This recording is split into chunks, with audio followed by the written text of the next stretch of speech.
and welcome to our 28th Security Thought Leadership webinar. We're here every Tuesday and Thursday where we debate and we critique a topic at the forefront of the interest in the security sector. And the aim of thought leadership is to examine issues today in order that we get a better type of security in the future. And today's topic is about technologies helping security tackle infectious diseases. Can technology help people get back to work? And I'm very grateful to Zenitel for sponsoring this webinar. What we hope to do today is to examine some issues around this issue of the good and bad about technology. It's not an unqualified good. And we'll be examining the ways in which it's working, its potential to work, and some of its limitations. And no doubt the interaction with humans will come into that too. At the bottom of your screens, audience, you have a question and answer button. Can I ask you to ask any questions on that question and answer button at the bottom of your screen? And if you can get your questions in early, we'll endeavour to get them to the panel. In just a second, I will ask each of the panel to introduce themselves. And once all four have done that, and they come from diverse places, the United States, Singapore and Norway today. Once they've all done an introduction, I will then ask them each for their opening statement. So without further ado, let's go to our first panelist over in the United States. Mark, can you introduce yourself, please? Yes, good day. My name is Mark Schreiber. I work for Safeguards Consulting in the United States of America, which is a security engineering and consulting firm. Honored to be here. I'm also familiar with many of the members through ASIS and International as a volunteer leader, so very happy to support the international industry. Thank you very much indeed. And now over to Norway and Tommy. Tommy works as a security advisor in the petroleum industry for one of the operators. I'm also engaged in ASIS, as Mark mentioned, and ISO with standardization. Thank you very much indeed, Tommy. And from Tommy, we go over to Singapore and Leonard. Leonard, please introduce yourself. Great to be here, Martin. My name is Leonard. I work for Fulton Health as the Chief Information Security Officer. And great to be here and looking forward to speak with the panel. Thank you very much indeed. And finally, back to the United States, in Kansas City, in fact, to Dan. Dan, please introduce yourself. Martin, my name is Dan Rothrock. I work for a company called Zenitel, and we do audio communications. I've been in the audio communications business in one way or another for a little over 40 years. We don't need any age jokes about that, but communication is something I've done for a long time. I think I know it fairly well. So I'm glad to be here. Thank you for having me. Thank you very much indeed, Dan. Right, I'll now go back to each of our panelists and I'll ask them for their opening statement. This is when in just 3 minutes, they can offer their views on this topic. So let's go to you, Mark, first. Your opening statement, please, Mark. Thank you, Martin. There's a great deal to talk about on this subject related to this global pandemic that we're dealing with. And when we first addressed this in the early part of the year and started identifying how the impact of the pandemic would affect our clients, we realized that it affects every area of an organization, and it really will rely greatly on all types of technologies that are in place. And so we effectively went in and analyzed and put out a paper publicly released on our website and on LinkedIn about how many of the security technologies across the spectrum are really going to be very beneficial and supportive, because ultimately the role of security operations within organizations expands during this crisis that we're going to deal with for a year or more, unfortunately. As well as many other areas of the organization, and that technology has an underlying fundamental benefit to it if it's used properly. Otherwise, we hope it won't be used for negative. Thank you, Mary. Thank you very much indeed. So let's go from Mark over to Tommy. Your opening statement, please, Tommy. Thank you. First, some comments on the context in Norway. So we did a full lockdown starting now to let up. We have a very low infection rate in Norway. Technology is expensive, probably all over.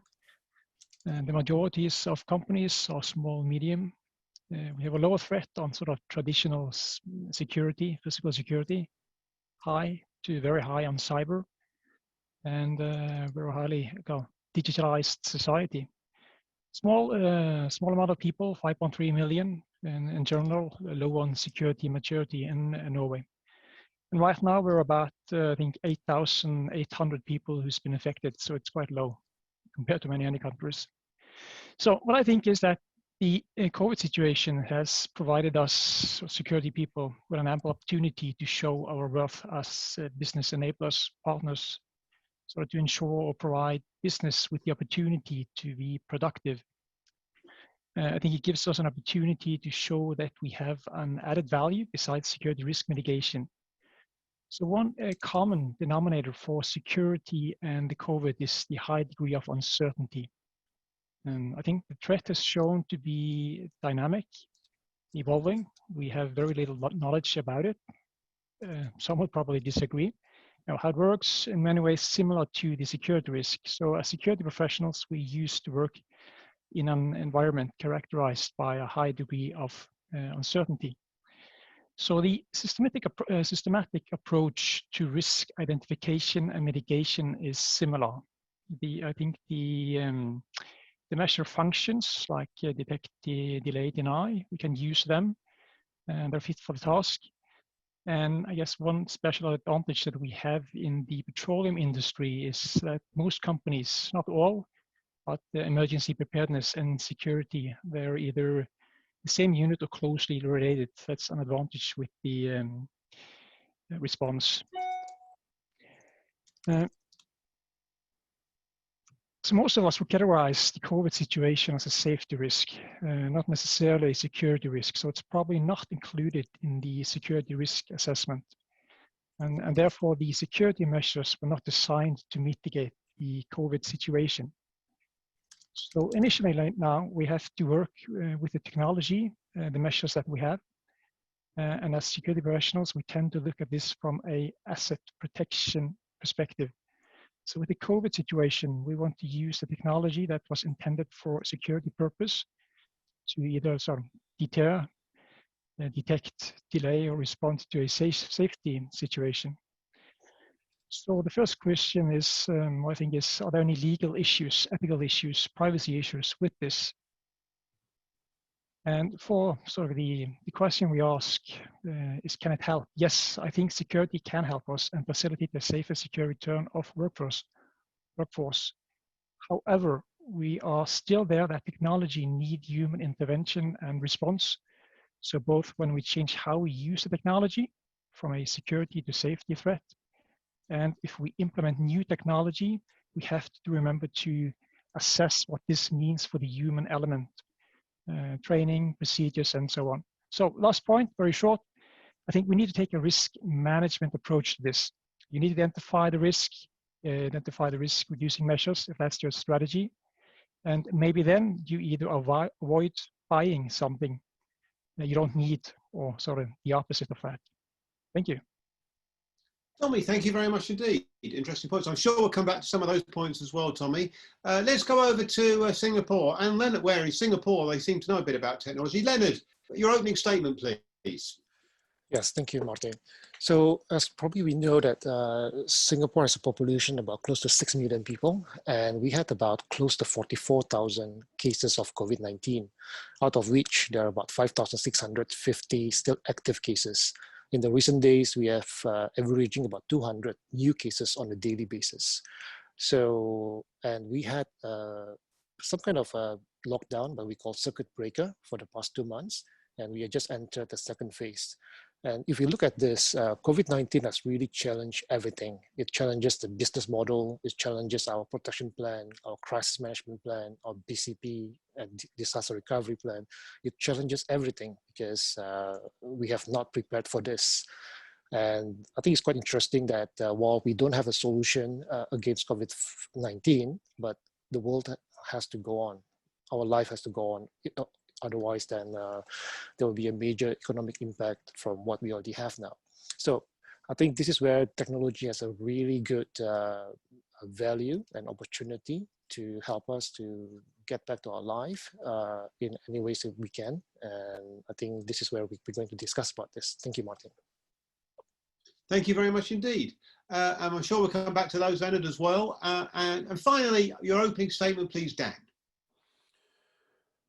You know, the nice part about going in this order, Martin, is I can agree with Tommy and Leonard and the things that they've already touched on, that this challenge has touched every aspect of our life, and business and personal. It's touched everything.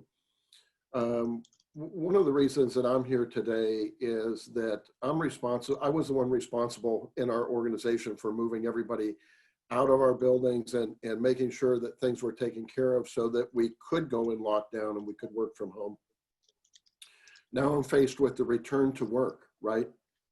So I think one of the things that we're all here to gather is, as much as I'm willing to share, I'm also here to learn. And going back to a comment that Tommy made, you know, we don't know a lot about what we're going through. We're going through this for the first time. And going through this, we're learning, and what we learn is constantly changing. So kind of my approach and what we've been talking about on other webinars and events is don't rush to change and use technology. Trust technology, but verify that technology also works and it's really going to benefit you in some way to help with COVID. A big piece that I would say is audit what you already have, because there's things that you might not be using that can really help you in a technology way with return to work. Audit who you have. You know, we've been into this situation for roughly 6 months now. A lot of the people on our staff have dedicated to some of that downtime to learning and training in different areas. So your people can be your best asset in kind of guiding you on how to use technology and where to apply it. Key to me is, as we're in a sensor-driven world, don't forget the human element. As we tie our organizations to technology, it's still really about our people. And we also need to address not just the hard facts, but this is an opportunity for us to address the mental and emotional issues that come along with COVID that we're trying to address with technology. And so how do we put all that together while we're trying to analyze risk and then be resilient as we come back? So thank you, Martin. Thank you very much indeed. And 4 very interesting opening statements. Questions are flowing in. Don't forget to use your question and answer button at the bottom of your screen. Just one quick clarification. I'll go to Tommy first, then come to you, Dan. You both mentioned the same thing. Tommy, the issue of using safety technologies for security. You mentioned that that was part of the process. What's the main difficulty in that process, in using safety technologies for security? Or the other way around, I should say, shouldn't I? Security technologies to help with safety. Tommy. Some of the issues I think about is that the intention when you sort of designed the system, it was to mitigate a security threat, a malicious actor. And now you have employees, your own people that you're supposed to either provide a safe environment for, and you want to sort of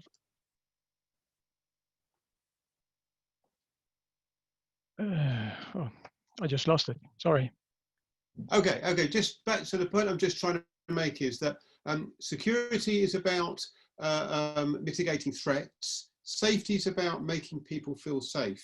Is it the problem that their different technology works in different ways in those 2 environments, or the technology has a different purpose altogether? I think that you can use it. Of course, we do use it for both purposes. And it's about maybe trust for the employees to trust how you use it, and when you change sort of the intention of how you use it, and also the one thing is the technology, another thing is the people, the security people that's supposed to do this, security guards, frontline people. How do you sort of ensure that they are prepared for this, to use the maybe technology for another purpose, like checking temperature on people and stuff like that, you're going into the health issues. Yeah. Okay. Thank you very much. Dan, I want to ask you the question because you raised the same point about check what you have, look at what could be used right now. In a sense, it sounds obvious, but in practice, that's both difficult to do and difficult to make changes on, isn't it? It can be, right? And it depends on what we have. In a lot of cases, people already have a video system. They have an audio system. They certainly have an access control system. But in so many cases, when we go and audit a facility, none of those pieces are tied together. And I would start with saying that if we can integrate those pieces so that they're interacting with each other, then we can take and slightly modify the purpose of what they were put there for before. Like Tommy said, they were put there for a security purpose. But there's certainly a reason and an easy way to make those things, if they're interlooped with each other, be a concierge service, be a directing service that can change the pattern of traffic and people and flow. There can be ways that we can monitor how many people are in a given area, and we can also address them. One of the things I think that needs to change is currently when we communicate, usually we're communicating with those that we know, and we're one-to-one. And in this case, what we're going to do is we have to flip that. We're going concerned with talking to people we don't know, and we're talking from one to many, if that makes sense. But all those things are achievable. Okay, okay, thank you very much indeed. Right, let me go to the first question, and I think your opening statements raised lots of important issues, and it's from Jerry Shields. I'm going to come to you, Mark, because Mark, you've done some work on the range of technology. In fact, you mentioned it in your opening statement, interesting paper, the range of different technologies and how they could be used. And Jerry Shields, who we must get on actually, he's asked lots of questions, another good one. And he's just talking about the abundance of variables in infrared thermography and other temperature checking technologies. And he says, saying that checking baseline temperatures, of course, is fraught with practical issues as well as technical ones. And he says, is it really a long-term technological asset? Or is this technology arguably a marketing tool which could risk giving false reassurance to organisations and in turn their patrons, and thereby turn negatively on those who are using it? So Mark, when you've done your work on security technologies, this is an example, isn't it, of we make great claims and put great hopes on it. It's a specific example of should we be? Yes, excellent question from Jerry on that. And the short answer is in all of the above. It is a tool just like other technologies. And if it's properly applied and used within the proper environment and has the proper expectations, it can be beneficial. However, if it's not put in the environment properly or with false expectations, it definitely can end up turning on its owner and cause more problems than benefits. You know, within the security industry, a direct correlation is the use of video analytics. When video analytics first entered the industry, they were overpromised, underdelivered. They did not have, in many cases, measured expectations. However, if it was installed properly, it was configured properly with the right expectations, it did have a value. It just drastically reduced the market and usability of it with that value. So it was always going to be a business case trying to override its expectation. So the thermography systems that we're seeing today have a distinct value for certain environments, but what we typically advise to our clients is they don't replace the handheld thermometers, and they definitely don't replace medical screening applications. It's another tool to consider for certain environments that helps with it. Within the United States of America, we have a very specific authority related to health-related devices, which is the FDA, Food and Drug Administration, which has restrictive constraints on the use of thermography for temperature monitoring, which is the case that people immediately advise to. So if you set up that environment for not specific medical screening, but a pre-indicator, a pre-screening tool that helps you focus on certain individuals that do need to go through secondary screening measures, it has a distinct value. But if you're relying simply on a camera to try and determine the temperature of a person and determine if that is the indication of them having a fever and therefore being infected with COVID-19, you're expecting way too much out of the equipment. Not to mention the environment that it takes place within. That all has to be taken into consideration. So we look at this as just like any risk management approach of technology. We look at the environment, we look at the value, the benefits of it, and does it justify the cost to implement, or are there other methods related to that? And above and beyond that, if we do need actual medical screening of personnel, then we have to bring in a separate area with medical professionals, licensed, certified, to do the full interior temperature testing, not body skin temperature, but actual internal temperature testing, oxygen measuring oximeters, and any actual testing of the virus or antibodies. That all needs to be done by medical professionals.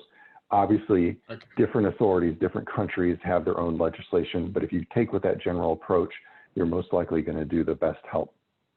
Thank you, Mark. Let me come to you, Leonard. Leonard, you know a bit about technology over in Singapore. We've been hearing a lot about it, Leonard. And so let me put this question to you. This is a specific question about the infrared thermology, but how has technology been working in this context over there on the front line in Singapore? Right, thanks, Martin. I think the temperature screening is still being practiced as an entry requirement to a facility. But as we come to learn is that there are a lot of variables that may give us false positive. At the same time, we also learn that there are asymptomatic COVID-19 patient.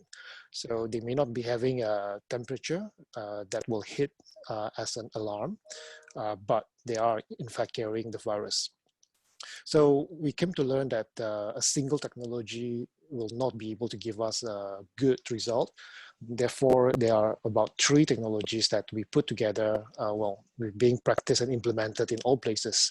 So if I can just share quickly. So one is temperature screening, and we are changing that from handheld thermometers to contactless kiosks, whereby you can just face into a well-calibrated thermometers, and you will get a reading without a human actually having to be near you and administering the temperature screening.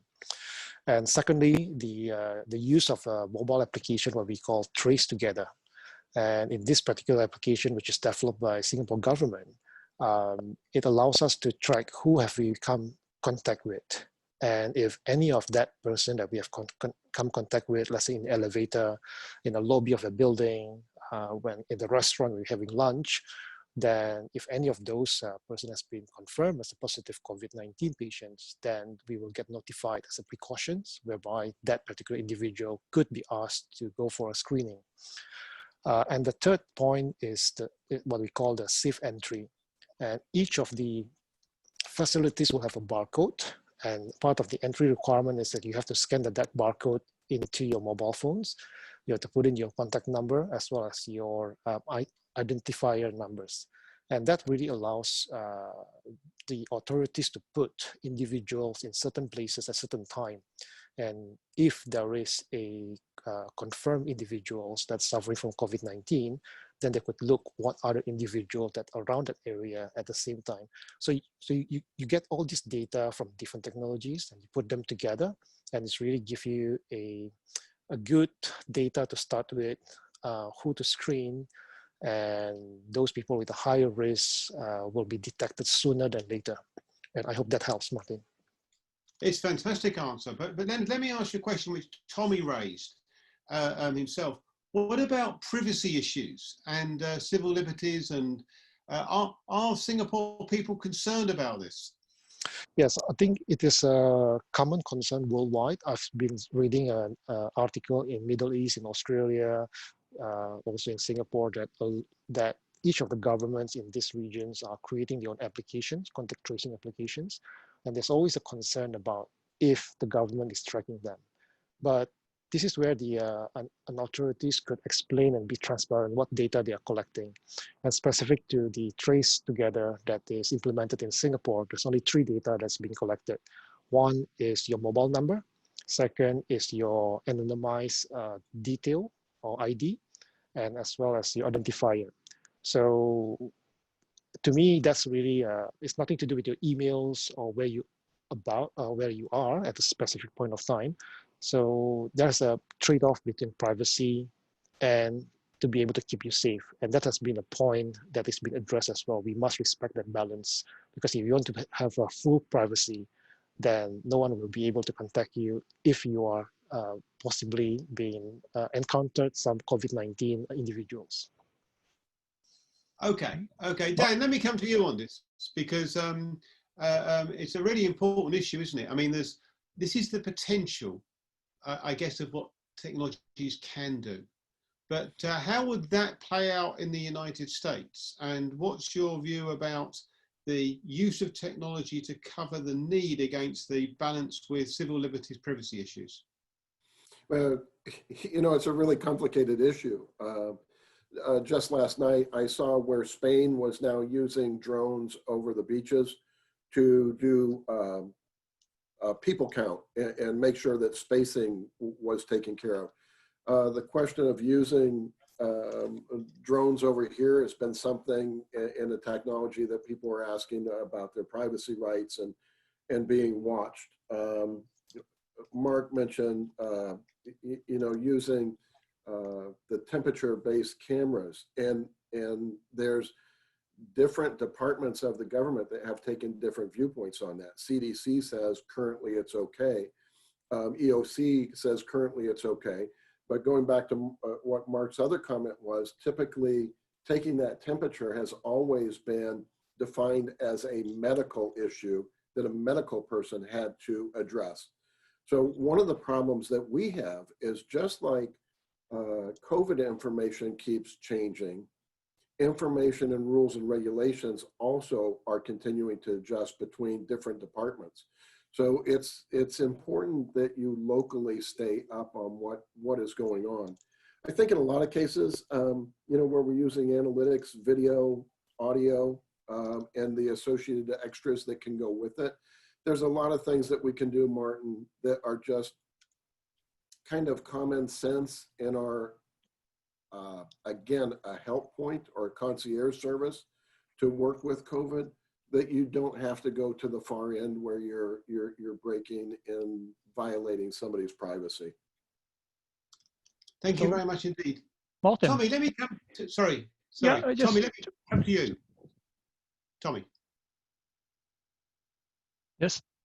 Yeah, I just said, wanted to add something on the what Leonard said about the app, because we have yes, several countries use that, and we also launched an app called the Stop Infection, and you have the privacy issues. So the purpose was to notify people if they've been in contact with someone affected by the coronavirus, and also meant to sort of allow the authorities to monitor the effect of sort of the measures that they implemented.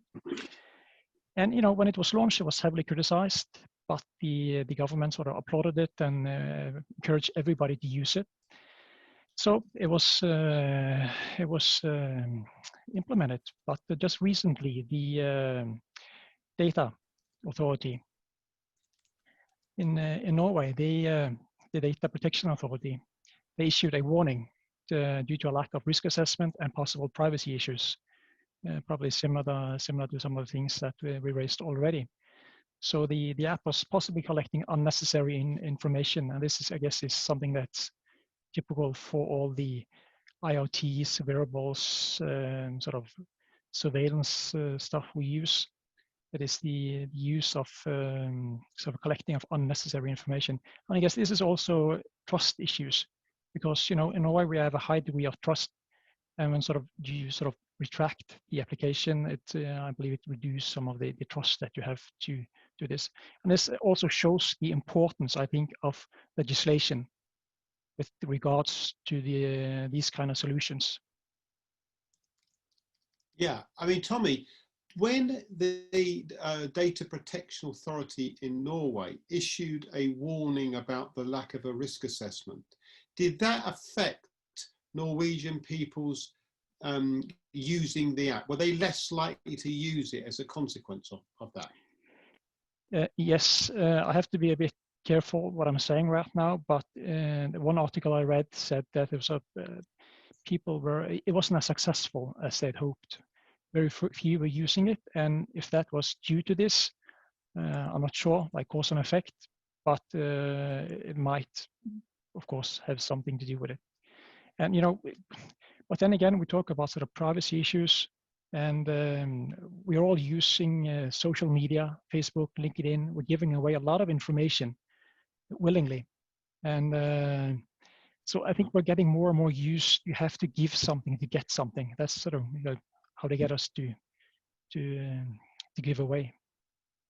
Okay, thank you very much. Let me come to Mark now. Mark, a question from Carl Martin, really.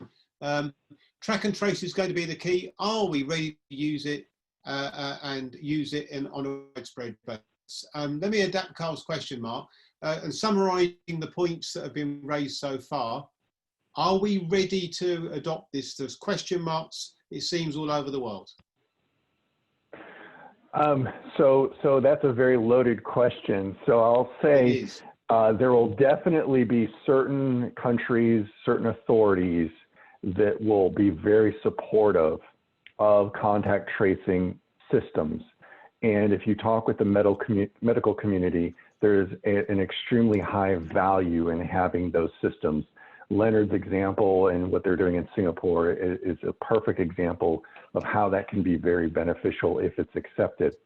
But if I look at a lot of the polls on whether the individual citizens around the world are willing to accept those technologies, I don't see a very high willingness to accept the unknown of what those may turn out to be. So ultimately, just like anything related to the application of technology where we're dealing with individual citizenry, it's about the transparency and the oversight of the implementation of these technologies. There's a certain level where it is transparent and good enough for the citizenry to accept it. And then that will be the point we'll try to make as a goal. And then there'll be a line where we cross and it won't be accepted. And that's the line we have to stay over. In other words, if it's built with privacy considerations and privacy guidelines in mind, fully transparent with an actual oversight, then I think it can be a success, because this is a very distinct value to have this type of technology. But if you cross that barrier and you're inflexible on what the environment is going to be, then it won't be widely adopted unless it's, some type of authoritarian, country that's going to just mandate that to happen. So I think ultimately this is going to be huge. Mark, let me just come back to your mind. Let me just to your mind, just to crystallize this point, Mark. I take what you're saying. It's built in the right way from we're taking account of privacy concerns. I wonder though whether this is ever going to be acceptable, because the issue of trust in technology is not that high. And we're all happy to use our own mobile phone, but the minute someone else wants to use our data, that in fact there isn't a model that could be built to create trust in this. It's simply that people haven't got enough faith in technologies, especially those where there's a security implication or a build-up of information about people. It's an impossibility. I believe there is, and I think the key understanding is the transparency in education. Is there a big education component that educates the users, in this case the public citizenry, about how the system works and how it will be used and what's their recourse of any concern? And so, for example, the PACT, the PACT methodology that has been proposed under Google's role, that is very clear in its understanding of privacy considerations. But if an organization or an authority, a country were to establish a program without a level of transparency, without a level of education, then I think, by far the citizenry are going to reject it. So again, it's not a black or white issue. It's finding that great compromise in the middle to be able to support the implication of this. Okay, but very quickly, Dan, do you agree with that, Dan? Yeah, I do agree with it. I would add a couple other pieces to it. And one, Martin, I think that the concern for safety is cyclical. Tommy mentioned earlier about, you know, people using different products. How many times do we sign up for something, but we don't read the agreement structure that's behind it? We just click yes and go through it. And people are giving up constant rights on collecting data when they do that. There have been a bigger move, like Mark was just talking about, for better transparency and better control to that. And I think with the cycle, this goes back to what I was saying about if we start using what we have already, we can detect how many people are in a building and who is close to each other with existing access control. We can do that with existing visitor management systems. We can do that with existing audio systems and video systems. So where do we want to be on this? Do we want to be cutting edge or do we want to be bleeding edge? And when you go bleeding edge is where you start to get into some of the legal problems and issues. Okay, thank you very much indeed. Let me come to you next, Leonard, if I might. And a question here from Dr. Glenn Kitteringham, who's also a former panelist. And he says, do you have statistics on your claims that the value of technology and false positives and false negatives? How can you guarantee the accuracy of testing? And I come back, I guess, Leonard, to this issue of trust and belief. Your thoughts, Leonard? Yeah, thanks for the question, Glenn. I think when it comes to the technology to detect COVID positive individuals, there's nothing that is more accurate than a swab test. So when you do a swab test, then that's where we can be assured whether an individual is positive or it is negative, right? But all the other technologies that we have, there's really no established or mature statistic on it yet. And therefore, back to my earlier point is that we have to combine multiple technologies, because when you combine the different data and you try to infer those data, then likely you can arrive at a better accuracy to provide that kind of conclusion whether someone is at a higher risk and therefore they have to be tested. And that's a good approach because we do have a limited testing kit everywhere in the world. So, yeah. Thank you very much indeed. Tommy, I'm coming to you next. And a question from Captain Japreet Joshi from India. And he talks about whether what's going to happen post-COVID-19. And he's speaking particularly about the transformation of the role of security and safety. And you've mentioned about these two groups working together. Do you think this is a temporary issue? Or do you think the fact that these types of departments and groups are working together has a long-term future that's for the better? Tommy? Yes, and I'm not so sure if this, as I said, it was a new situation, but not really, because I think safety and security have worked together for a long time, and I think this sort of just highlights it because the situation is so extreme. It sort of pushes us really to see on the solutions and how to sort of mitigate it and work together. And as at least I can see in the company I work in, it has forced sort of everybody, all the units to work together. Like you have the legal, you had the HR, you had safety, you had security, all sort of trying to find a solution how to do this. And I guess it also highlights sort of the importance of doing a good assessment and planning before the situation. But do you think, so you don't think it's going to make any difference then? I mean, your point seems to be you're already working together well beforehand. Yeah, but I think probably it will make a sort of a really impact. I'm not sure. I think they will. It will continue the work that we already done. We've done, and this sort of just shows, at least for some companies, it depends on where you were before you started this. But I'm talking about sort of the operators, the petroleum industry in Norway. So we worked pretty close for a long time. But I guess for other companies, there might be differences on this. Yeah, okay. Well, Leonard, you work in an organisation. Let me ask, I'll come to you next, Dan. Leonard, question for you. When you in your company, has this crisis brought the various departments closer together? We've heard on other webinars, that's the potential. What's the reality?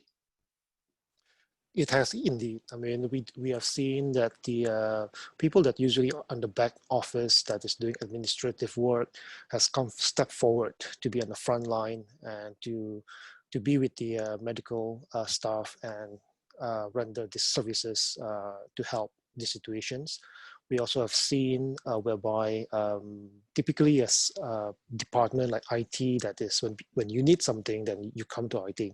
And now they become an enabler because a lot of things like remote working, telemedicine, something that we are increasing and we are deploying, which in the past maybe it has not been really the focus.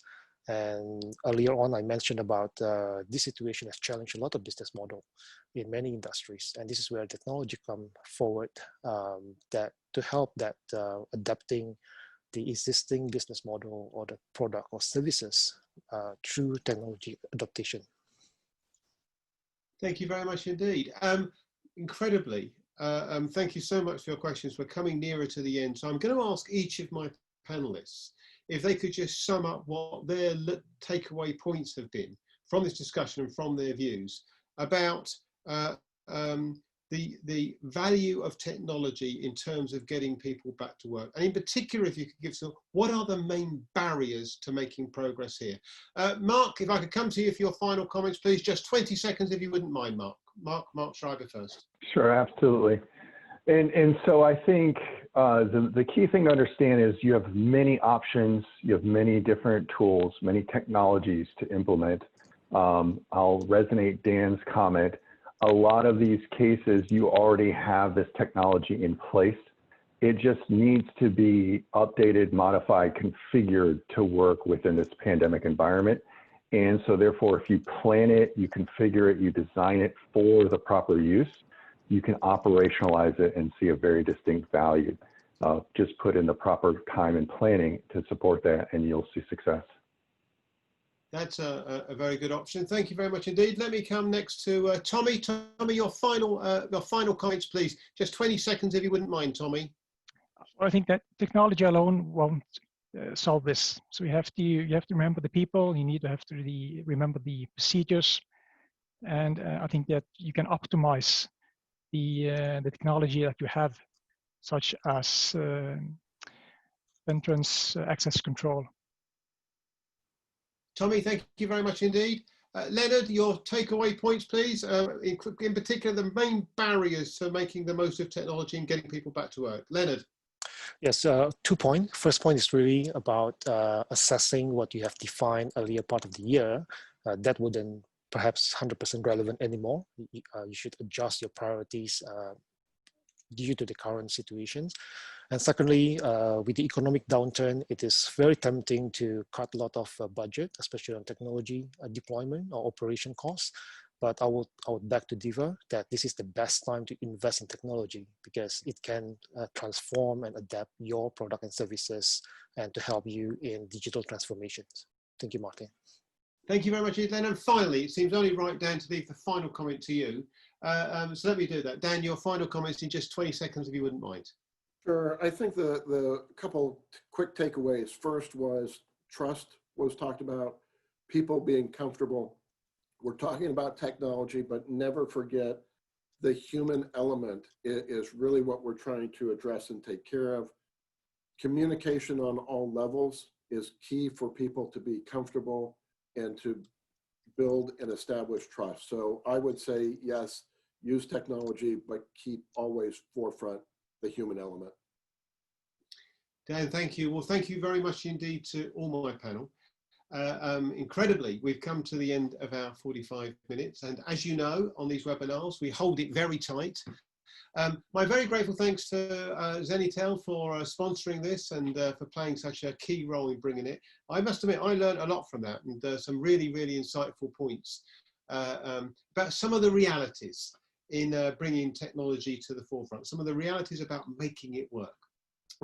Okay, just a reminder to everyone around the world that the OSPAs are open around the world. Your chance to nominate those who are outstanding at what they do. And I would encourage you, please, everyone listening to this, everyone playing a part, If you know one individual or one team or one company is outstanding, US, India, Benelux, Kenya, Romania, Australia, Germany, and as from tomorrow, the UK, they're going to be open. And finally, to say that we go through it all again every Tuesday and Thursday. On Thursday, we're looking about, if policing is too important to be left to the police alone, what is the role of private security? Another international panel, another group of experts, and there are lots more coming up from Tuesdays and Thursdays, all through July. Interesting one on climate change and security coming up. If you're interested in that, let us know. We'd be interested in involving you. But the key thing is that it's important that we do is the quality of debate we have now will in part reflect the type of security we get in the future. My very grateful thanks once again to my panel for their views. My grateful thanks to the audience for their questions. And very grateful thanks also to Christine and Hannah in the background to make it all happen. And wherever you are in the world, stay safe.